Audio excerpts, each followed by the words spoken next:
So I will also give you a recap, Priyanka ji. So Sure.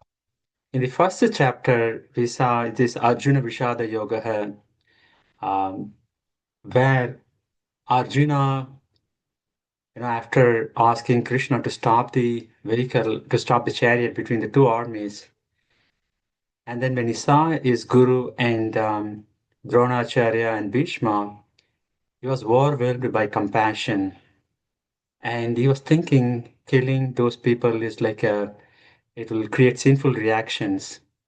And third is he's thinking that if all those people are killed, the women will be left out and there will be Varna Sankaraha, that is, misguided children will be born. And fourth reason he was thinking there will be loss of sense enjoyment. So that is was his reason. Um, and in the second chapter, so it starts with Arjuna surrendering to Krishna. He says, Krishna, I cannot take it anymore. I cannot take a decision whether to fight with all those my well-wishers or just to go and beg. That was his confusion. Then he surrendered to Krishna. And after surrendering, Krishna took the position of a guru. Then Krishna said, you speak like Pandita, but you don't know the Pandita never worry for living nor for dead. Then Krishna started talking about um, the Sankhya Yoga, the analytical study of soul. He was advising Arjuna to understand about the soul. So you should have a compassion towards the soul, not the body. And then Krishna started explaining details about this soul, how it is um, uh, undestroyable, and how it cannot be burned, or it cannot be wet, or it cannot be cut into pieces, because it is just 1/10 of a tip of the hair. And then Krishna addressed the first question on compassion. Second, Krishna said, Hey Arjuna, even if you win, you'll get a kingdom. If you lose, you'll get a heavenly kingdom. So at least you have some option. Don't say that you don't have any enjoyment. And then Krishna also said, Arjuna, don't focus on the ritualistic activities. Focus on the bhakti portion of the Vedas. You know, don't focus on the karma kanda for sense enjoyment. Focus on the bhakti yoga. And Krishna changed the topic a little bit and then advised Arjuna to do karma yoga. Karma yoga means work without attachment to the results and offer the results to Krishna. That way, he does not uh, accumulate or incur any reactions to his work. That is called as karma yoga. And that way, and Krishna is saying, yogastha kuru karmani. Krishna says, whatever you do, just focus your mind on me and then continue your work. That is the art of work, smart way of working, so that you don't, get any reactions. Because when you do a pious work, we get punya karma. When you do impious work, we get papa karma. So those will always bind us into this world so that we have to expend those karma. The Krishna says work without, um, attachment. And then Krishna was talking all these things, and Arjuna was wondering, Krishna, you said a lot of things about the self-realized soul. I want to understand what what are the characteristics of that self-realized person you are talking about. Um, how does he behave, you know, and how does he react in terms of stress, happiness, distress, those situations? And third, how does he control his senses? Fourth, how does he indulge in the sense objects? Those are the four questions. And Krishna explained, these self-realized soul, which I'm talking about so far, they are the person, the Chitta Prajna, He does not use his senses for sense gratification because he understands his constitutional position as his spirit soul, and he knows that he is a servant of the Lord, and he is happy and satisfied with that. And he does not get worried, he's not getting disturbed by distress or happiness. So that is a characteristic of this person. And second question is, um, how does he, the third question is, how does he interact with the senses if there are sense objects? And Krishna says, like a tortoise which pulls up all his limbs in terms of unnecessary sense objects, the Sthita Prajna, self-realized soul, also pulls his senses towards him. If it's not an unregulated sense objects. And then Krishna talks about how a person falls down because of overly attachment to the sense enjoyment. He says there's a very beautiful shloka 2.62 and 2.63. If somebody can write a lot of details about that shloka. Krishna lists down, when one dhyayato vishayan pumsaka, when one contemplates on the sense object, for example, if one, like Ravana, uh, he heard from Shurpanaga about Sita Devi, then he contemplated, that is dhyayato vishayan pumsaha. Then next line is Sangasteshu Upajayate. Then Ravana, increases attachment towards Sita. And then when Mandodari and Vibhishana resisted, he got anger towards them. And then you you want to you kidnapped Sita Devi, without understanding who she is and without understanding what is his position. He did not care about anything. And his memory is lost. He got bewildered, and he lost his sense of discrimination. At last, Rama has to come to Sri Lanka and then kill Ravana. So Krishna explains beautifully around 7 steps of falling down um, because of attachment. I can show. Let me see if I have that. Okay.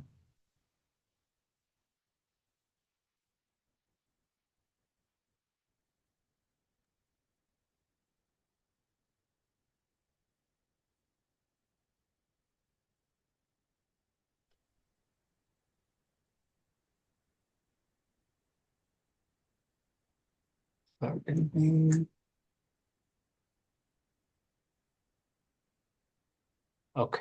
So somebody contemplates on the sense objects and they develop a lot of attachment, and then it develops into a lust, desire, and then they get anger. And then when they get anger, they get confused, they get into confused state, and they lost the memory, Smriti Vibramaha. They are not able to recognize, whether it is his wife or brother, you know, and then loss of intelligence. His buddhi is, destroyed, and he is not able to discriminate whether it is right or wrong. And finally, he falls down. So that was um, Krishna's explanation how one falls down. And then Krishna went on explaining um, how the Sita Prajna controls his sins so that he receives the mercy of the Lord. Uh, so when the mercy of the Lord is obtained, you know, it cleanses all his senses. And then Krishna went on to explaining that the Sthita Prajna, um, what is night for him is a day for the materialistic person. What is day for the materialistic person? It is night for the Sthita Prajna. Like, for example, we see people working, late in the night, but the self-realized soul sleeps well in the night and gets up early in the morning, the Brahma Muhurta. But that Brahma Muhurta time is like a sleeping time for a materialistic person. So Krishna compares and contrasts. And Krishna also says this Sita Prajna, though he gets a lot of desires into his mind, thousands and thousands of desires, but he still is not disturbed like a samudram, like a ocean. That's what Krishna explains it. And then Krishna wraps up this chapter stating that whoever, even at the time of death, one has this type set of mindset, like a self-realized person, you will attain me. That's how um, Krishna wraps up this chapter. Priyankaji, do you have any questions or any realizations, any thought process? No, this is a very good summary. And I read chapter 2 1 or 2 weeks back. So it is good refresher. Very Okay. nicely. And I know, I don't think anybody else is in the class, so I can mention this. But my father sometimes translates some shlokas and I make YouTube video from that. So Okay. he had explained chapter 2, shloka 62 and 63 with the ladder of fall. So Okay. I will send that to you on the WhatsApp after the class. Okay, that's very nice. Yeah, the second But chapter. this is very good. Yeah, a lot of very, very beautiful chapter. Yeah, absolutely. The second chapter is more like, Krishna will put a lot of things, Mhm. the acharyas explain why Krishna did that. It is, it combined, Sankhya Yoga and Karma Yoga, Sakama Karma Yoga, Nishkama Karma Yoga, Buddhi Yoga, and everything, he packaged it and gave it, because Mm. some people may not even cross after second chapter. Right. Right, they may not even study the after second chapter. At least they will get some knowledge from the Yeah. second chapter. Hmm. Like even we see here, right? 2 weeks back, there were around 10 people. Now only few people. Uh-huh. Okay. So now that we'll go to the third chapter. I want to Mhm. start the third chapter. So in the third chapter, it's about the karma yoga. It's about working with the detachment. So since Krishna gave a lot of details in the second chapter, um, sometimes it may be unsystematic for somebody, but now Krishna elaborates it, and Arjuna has become an instrument for this. He asks questions, and then Krishna started elaborating, deep diving into each of these yoga in the subsequent chapters, and so this chapter is about Karma Yoga. Nishkama means no karma means no attachment.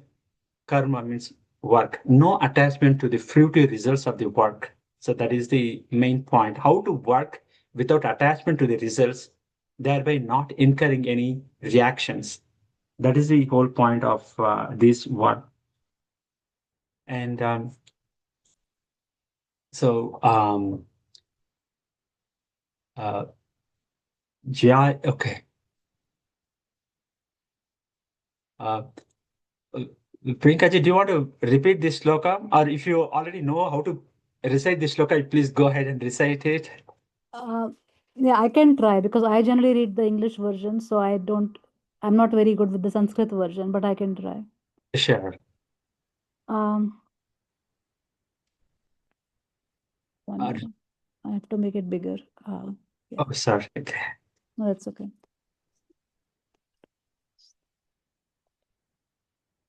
And I don't know the tune also, but I will try to just recite it. So Arjun Uvacha, Jayasi Chet Karmanaste Mata Buddhir Janardana, Tat Kim Karmani Ghoremam, Niyojayasi Keshava,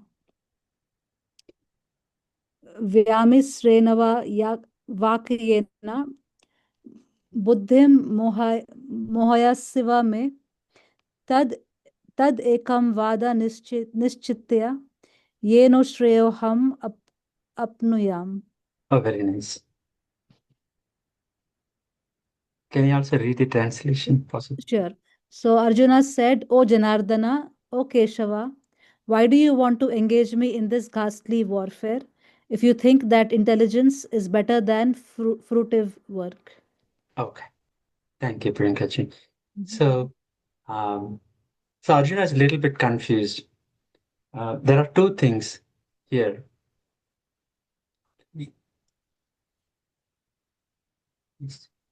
Two things here.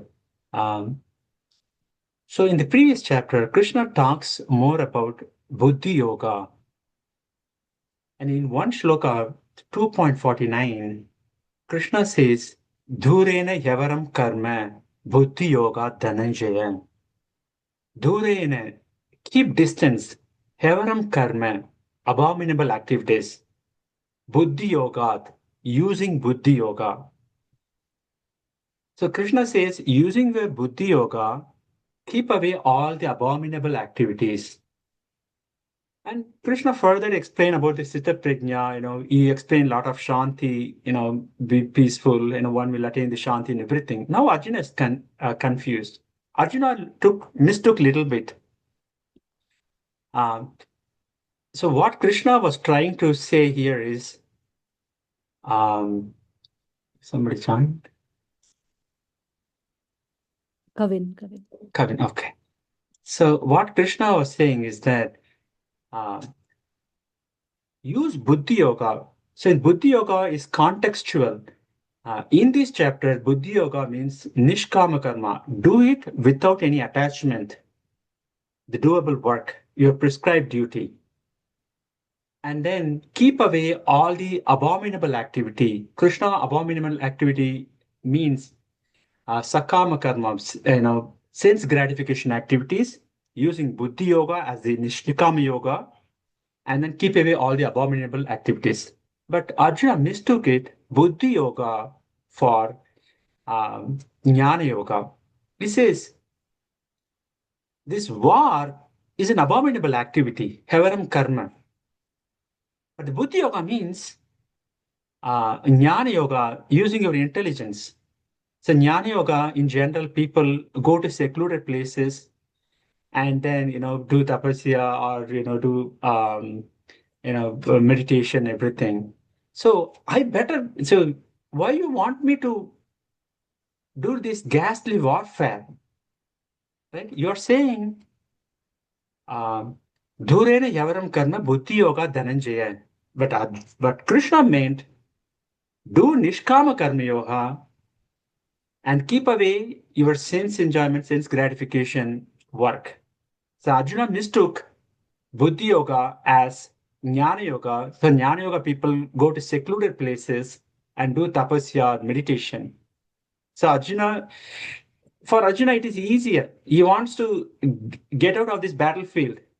And Arjuna is pointing out, hey, Krishna, you said, don't do abominable activities using Buddhi Yoga. Buddhi Yoga means Jnana Yoga. In Jnana Yoga, people contemplate on, uh, you know, between matter and spirit, soul and everything. They don't do this ghastly warfare, everything. So I will go. That is Arjuna's position. But the real meaning Krishna tried to explain in that shloka is that Havaram Karma Krishna meant all those sense enjoyment activities, selfish activities. But because here Arjuna is trying to do a selfish activity that he wants to get out of these places. Okay. And then using Buddhi Yoga, Krishna meant Nishkama Karma Yoga. Do your work as an offering to me without any attachment. But Arjuna mistook it. Now Arjuna is asking, so you told me two paths, Jnana Yoga or Buddhi Yoga uh, and Karma Yoga. So I'm confused. One place you say don't do abominable activities. In the other place you say Buddhi Yoga. Tell me what is right for me. You think intelligence is better than fruity work. So he is equating intelligence to Jnana Yoga. In general, Jnana Yoga people are like more like a sannyasis. They give up any activities, but fruity work is like karma yogis, not karma yogis, those who karma kanda people. Does it make sense, Priyanka ji? Am I make it understandable? Yes, this is good. Okay, so that was his. It Mhm. got triggered from the 2.49 verse where Krishna wants him to keep away from abominable activities. Mhm. Now Arjuna is asking, you wanted me to keep away abominable activities, but you're asking me to do the war. And you said use Buddhi Yoga, but Krishna wanted to say Buddhi Yoga as the Nishkama Karma Yoga. Mhm. But he took it like a Jnana Yoga so that people, renounce and then go to secluded places. And that is a confusion. But Krishna will clarify him um, Mhm. uh, in now. So here there are a couple of things here. Keshava, Keshava means Ka Isha Va. Ka means Brahma, Isha means Shiva, Va means controller. So he is asking Krishna, hey, you are the controller of both Brahma and Shiva, right? Nobody can um, override what you state, your statement. So you give me the what is benefit for me, Shreyo. As I used to mention in the previous classes, there are two types of things, Shreyas and Preyas. Shreyas means what is long-term benefit. Preyas means what is short-term benefit. Mhm. Like for example, uh, doing exercise, regularly itself, it will provide a long-term benefit, but not doing exercise will give a short-time pleasure. Mhm. Right? And the Krishna explains in the 16th chapter or so, this prayers is like a sweeter in the beginning, not doing exercise or, it's like it's sweeter in the beginning, but it is poison at the end. People will have health issues. But Shreyas, it is like a bitter thing in the beginning, but it is like a nectar in the long term. So Arjuna is asking, what is good for me in the long term? A long term. Mhm. And the other thing here, the name Janardana. So all the names here are contextual. They are used rightly. Janardana means Jana Ardana, one who removes the pain. So he's asking, I have this pain, please remove it. And it can also be say, there is another meaning of Janardana is one who gives benefit, the Lord who gives benefit to the devotees. So he's asking in different context. Now, so he was asking whether I should work.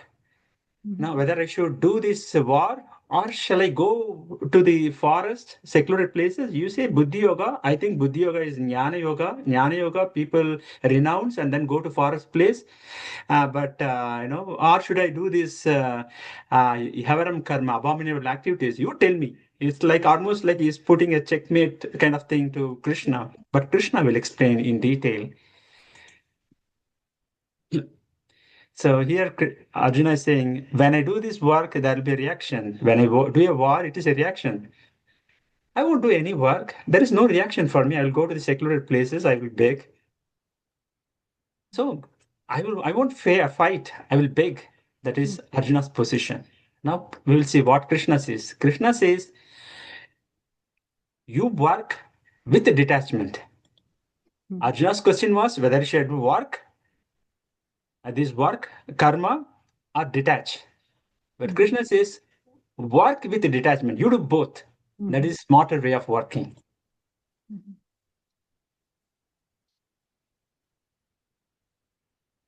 Keshwa, can you read this sloka and the translation?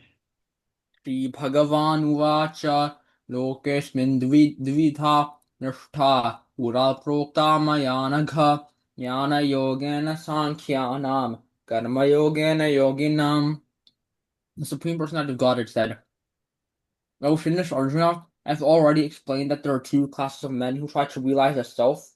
Some are inclined to understand it by empirical philosophical speculation, and others by devotional service. Okay, thank you, Keshwa. So Krishna here now is now clarifying what he said previously. So he said there are two types of yoga. One is um, Jnana Yoga. Jnana Yoga people is like of this the it's a philosophical speculation. Typically they say neti neti. This is material. this is material, then they come to a point, okay, we are left with only the spiritual soul. That is called as jnana yoga. And then they do meditation, they go to the secluded places. That is jnana yoga. And they try to differentiate between the spirit and the matter, prakriti and the jiva, and then they come to conclusion we are not just this body, we are spirit soul. So that is jnana yoga. Karma yoga means one who work with detachment. So Krishna now clarifies there are two types of people, who tries to attain the self-realization. One is through jnana yoga, and the other one is karma yoga. Um, One of the important thing is both are interdependent. The acharyas explain. Um, so one should not go to the jnana yoga or renunciation without doing karma yoga. The karma yoga is doing our prescribed duty. For the Kshatriya, you will do fighting. For Brahmanas, they will do patana, yajna, yagna, dana, tapakriya. And the Vaishyas will do business, and the Shudras will do the labor work. In all this work, when one does their own prescribed work, it purifies them. When somebody does their work and offering the results and not attaching to the results of the work, it purifies them. It slowly helps them to move away from the material concept to the spiritual concept. So that way, when they purify their heart from all this unnecessary attachment, then they will get the jnana of spirit, soul, and the Bhagavan will provide all the jnana. Then they are eligible at that point in time. They can renounce and they can go to secular places or they can continue to do it. So that is Krishna is saying here, karma yoga and jnana yoga. Uh, so there are two types of people here. Um, So, and Acharyas also explained that there it's like a two rungs in a ladder. So in ladder, we have we have different rungs. One is karma kanda. Other one is karma yoga, and the other one is jnana yoga, and the other one is ashtanga yoga, and the other one is bhakti yoga. So in general, it goes like this: karma yoga, karma kanda. Karma kanda is when people does things, with selfish motivation. I want to do this yajna, I want to do this to get this. Slowly, our Vedic rituals help the people who are doing those rituals understand that there is some power beyond them.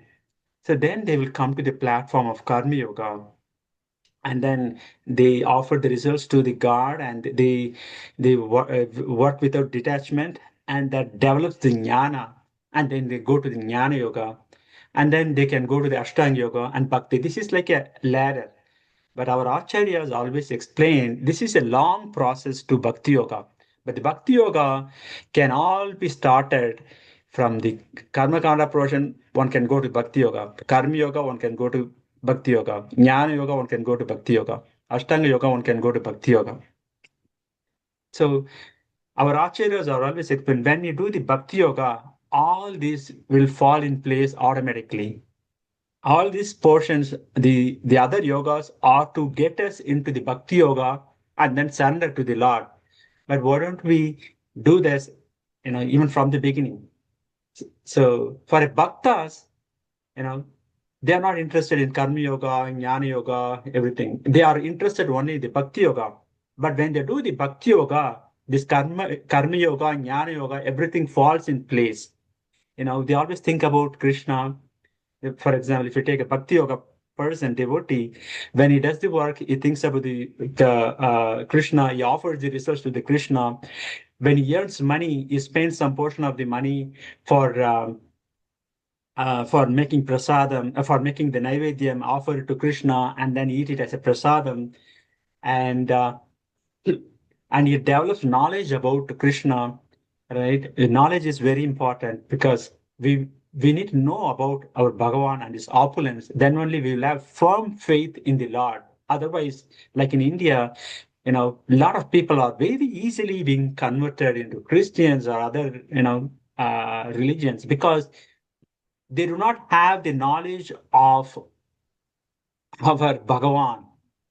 So when we do this bhakti yoga, automatically we are also performing karma yoga. Automatically, we listen, Bhagavad Gita, Bhagavatam, our knowledge, our jnana also develops.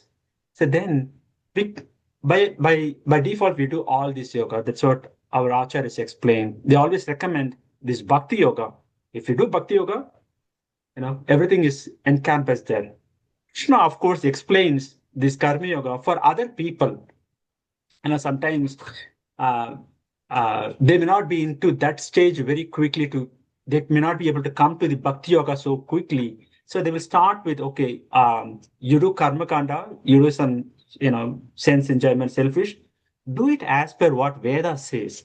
And then they will develop some sort of, um, faith in the Vedas, and then they will move on to the next step of inquiring, and then they will slowly get attachment from the karma yoga, and then they gain more knowledge. So this is for different sets of people Krishna is catering to. Any questions on this? No, this is all right. Okay.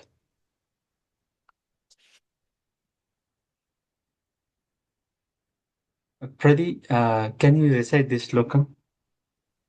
Yes. न कर्मणामनारम्भान् नैष्कर्म्यं पुरुषोऽश्नुते न च सन्न्यसनादेव सिद्धिं समधिगच्छति. Not by merely abstaining from work can one achieve freedom from reaction, nor by renunciation alone can one can attain perfection. Okay. Here, Krishna says, just because you want to give up the activity, you cannot avoid reactions. For example, um, uh, only when you do an action will get reaction. I cannot say that I'm not going to do any action so that there is no reaction. It is like when you cook, there is a possibility that somebody may burn their fingers. So that means so I'm not going to cook. But what Krishna says is you do cooking, but don't burn your finger.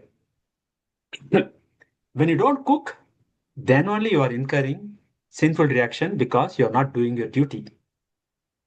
So Arjuna wants to escape from the battlefield. He wants to escape from his duty. That's why Krishna says, not by merely abstaining from the work, one can achieve freedom from reactions.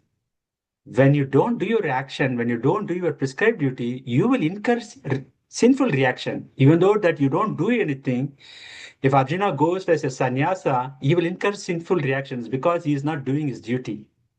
And nor by renunciation alone one can attain the perfection. Renunciation, just renouncing, one cannot attain perfection. For example, um, Krishna is talking about premature renunciation.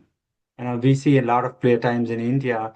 Sometimes they will suddenly renounce everything and then go and they become sannyasas, but they later fall down because it's a premature renunciation. Just because he is renounced, it doesn't mean that he will attain perfection because he has to do his karma. He has to purify his heart by offering the results to the Lord, and then having equipoised mindset in terms of loss and gain, victory or lose, and everything. When he does these things, slowly he is coming out of the material platform and then come to the spiritual platform. Then, when he does the renunciation, and he will attain the perfection. But mere renunciation, just like that, premature renunciation, will not help him to attain the perfection. That is the point Krishna is trying to say here. Premature renunciation is discouraged, and not doing work will incur sinful reaction. And just like that, premature renunciation will also not help. Okay. Srini, you want to read this shloka quickly? नहि कश्चित् क्षणमपि जाति तिष्ठति कर्मकृते कार्यते ह्यवशः कर्म सर्वः प्रकृतिजैर्गुणैः. Everyone is forced to act helplessly according to the qualities he Yes. has acquired from the modes of material nature. Therefore, no one can refrain from doing something, not even for a moment. Thank you, Srini. So here Krishna says that everybody has to work in any way, helplessly, according to the qualities he has acquired. Everyone has a swabhava. And in our Indian culture, we have varnashram system. A Kshatriya will have the swabhava of fighting in his blood. And similarly, Brahmanas, they want to teach, they want to do yajna, dana, tapa, kriya, everything. And similarly, Vaishyas, they want to do the business. So uh, um, it is very unlikely that you can get out of this. And Krishna says, you do. Um, Everyone is forcefully need to act according to the qualities that he has developed. No one can refrain from doing something, you know, because that is the nature of the soul. Because we are part and parcel of Krishna. Our soul is a part and parcel of Krishna.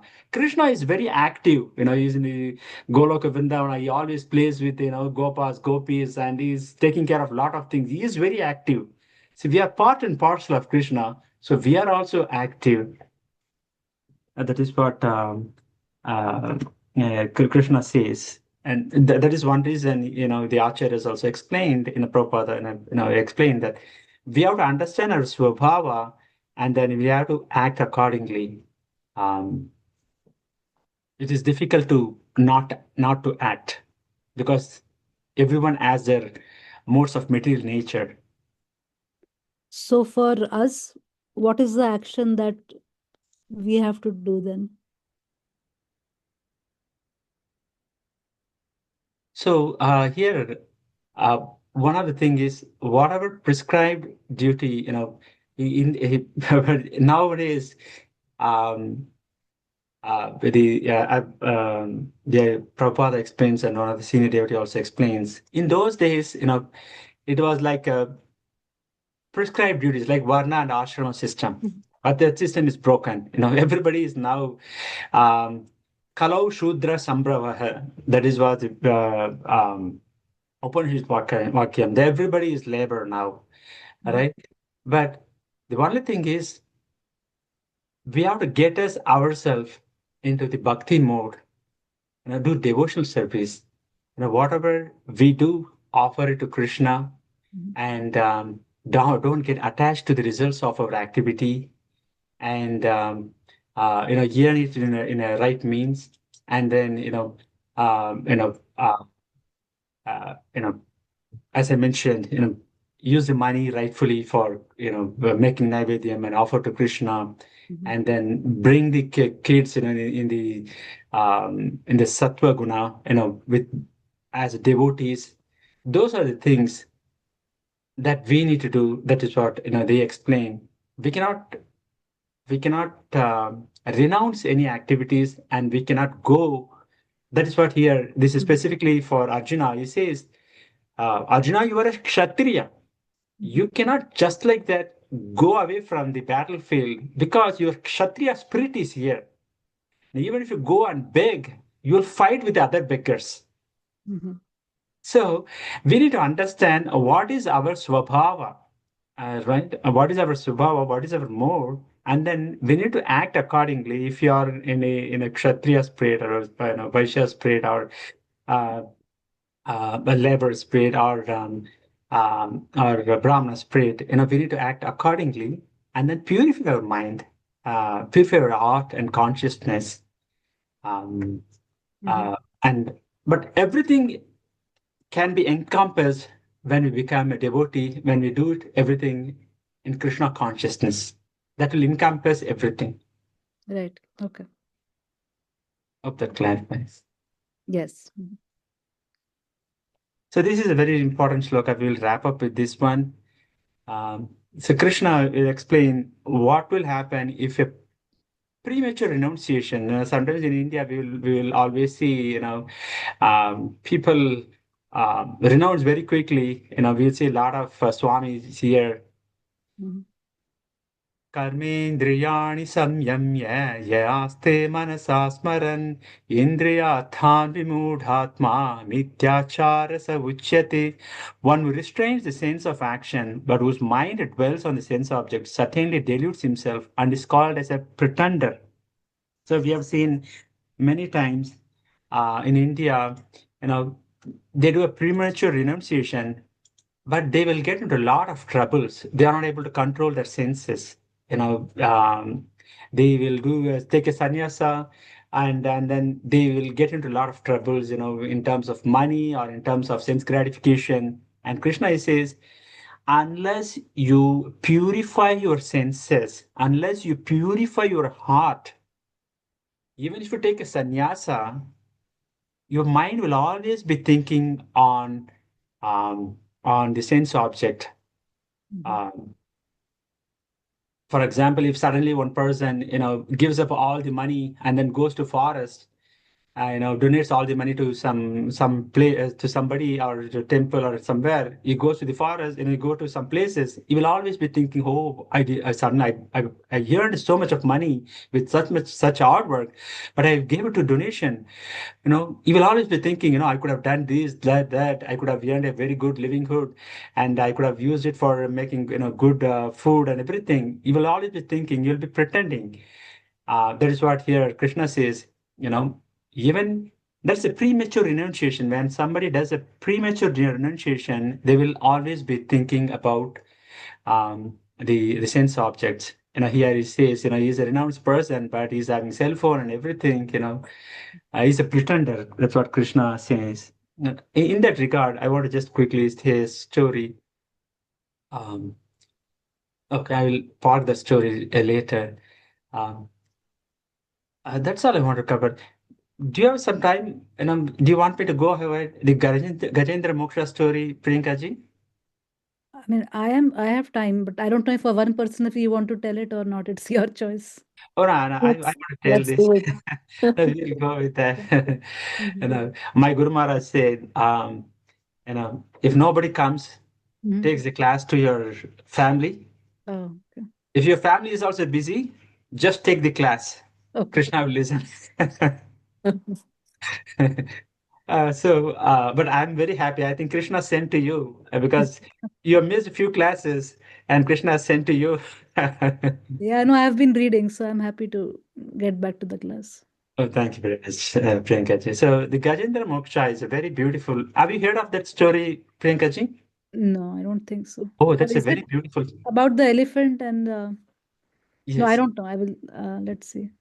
Yeah, that story was narrated by Narada Muni Mhm. to Prahlad Maharaj when Prahlad Maharaj was in the womb of Kayadu. Kayadu is the wife of Hiranyakashipu, and you Mhm. know the story. And when Hiranyakashipu went to do a tapasya to get enormous power, and Indra went to kill Kayadu, who was pregnant. But Narada Muni said, "No, no, you cannot kill a woman. I will take her." He took her to his ashrama, and then he was explaining a lot of stories about Vishnu, Krishna, and then Prahlad within his home was listening. Even when his mother was sleeping, he will say yes, yes, like that. So he heard a lot of stories. One of the important stories is that this Gajendra Moksha, this happened in many years back. So there was a king called Indradyumna. He was a Pandya ruler in the south, and he left his kingdom and he was in a secluded place, Vanaprastha ashrama, and he was meditating on Lord's form, quality, everything, Lord Vishnu's. And then at that time, the Agastya Muni came. He did not give a respect to Agastya Muni because he was in a deep meditation on Vishnu, Narayana. He forgot. He he forgot everything around him. So at that time, Agastya Muni was angry. See, king, you did not even notice I'm coming here. You have such a type of madness. So you be born like a mad elephant. He gave him a curse. So normally when yogis give a curse, it is a one sort of a blessing. So Indradyumna took it as a positive. He said, I was in a deep meditation. I was thinking about the law, the quality, form, and everything, but I got this curse. But it is also hand of Lord Vishnu. So he took a birth as a elephant, and then he has become Gajendra. Gaja means the elephant, Indra means king. So he's become the king of all the elephants. He had several wives. So he was enjoying, and then one day he went to a pond and he saw a beautiful flower, a beautiful lotus flower. He was thinking, this beautiful, he still remembers his past life. So he remembers that, I want to offer this to Lord Vishnu, Lord Narayana, Lord Krishna.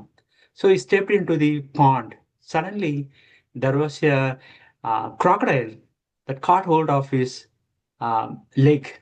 So this crocodile is none other than a Gandharva called Hu. The Gandharva got a curse from Rishi called Devala. So Gandharva, when the Rishi Devala was taking a bath, in a lake or river, this Gandharva was playing, and then he was trying to get hold of this Devala Rishi's leg. This Devala Rishi was very upset. He cursed the Gandharva. You are trying to catch my leg as a crocodile, so you be crocodile. So that is the same crocodile here and the same elephant. Both got cursed and both of them met. And then crocodile caught hold of Gajendra's leg so forcefully. And Gajendra's wife tried and his relatives tried. Everybody tried and gave up. And then the crocodile is very strong in the water, but the elephant is strong in the land. But since crocodile is very strong in the water, it was holding like anything. So Gajendra tried 1,000 years, it is said in the Purana, Bhagavata Purana. He tried 1,000 years. But at the end of the 1,000 year, somehow he thought, I cannot do anything more than this. Let me call for help. And then he called Narayana. And Narayana, and he says, Adi Moolam, who is the Moolam or who is the cause of all causes, you know, uh, and then uh, and then he was saying different things. When he said something, who is the cause, and then Brahma will start ready. Then Brahma will think, oh, this is not mine. And then he will say something, Indra will get ready. Indra said, no, I'm not a cause of all causes. And then when he meant cause of all causes, it is only Narayana, who does not have any other causes, because he is the cause of everything. He is the cause of Brahma, and Brahma is the cause of all the devatas, and Brahma is the cause of Ishvara, Shiva. So uh, Gajendra was talking only on Lord Vishnu. And as soon as Lord Vishnu heard, he jumped out of his, Adishesha. He did not even care all his, concerts, Sri Devi, Bhudevi, Nila Devi. And then he jumped around to Garuda. And then Garuda is used to travel at the speed of thought. And Lord Narayana was not happy. He took the Garuda under his, in his hand, and then he immediately came here and he suddenly saw, immediately saw the pain of Gajendra. And then the uh, it was holding like, Gajendra's leg was being held by crocodile like this. And then Lord Narayana released his disc, Sudarshan Chakra. It hit on his spot on the joint between two mouth, and then it immediately opened, and then Gajendra took his leg out. So it is said, and then during that time, Gajendra will offer a prayer. That's a very famous prayer, and normally, whenever somebody acharyas or devotees make a prayer, they give Phalasruti. But for this one, Lord Narayana himself gave a Phalashruti that whoever in the morning recites this Phalashruti and remember this Leela, they will attain moksha. So that is called, it's called as Gajendra Moksha. It's very famous in Bhagavata Purana. So that somebody will ask this question, right? Why Lord Narayana did not come, as soon as he saw the suffering of Gajendra for 1,000 years. After, Mahalakshmi will ask him, um, dear husband, Madhava, why didn't you go and save your devotee in the moment that he got hurted? Uh, Narayana explained, I want to save my devotee from the moment he got stuck in the mouth of the crocodile, but he did not call me. Mm. And Mahalakshmi asked him, "No, you want to go when you don't know, when your devotee didn't call?" He said, I will go when my devotee calls. Mhm. Because the Acharyas explained, because everyone has a swatantriyam, everyone has a free will.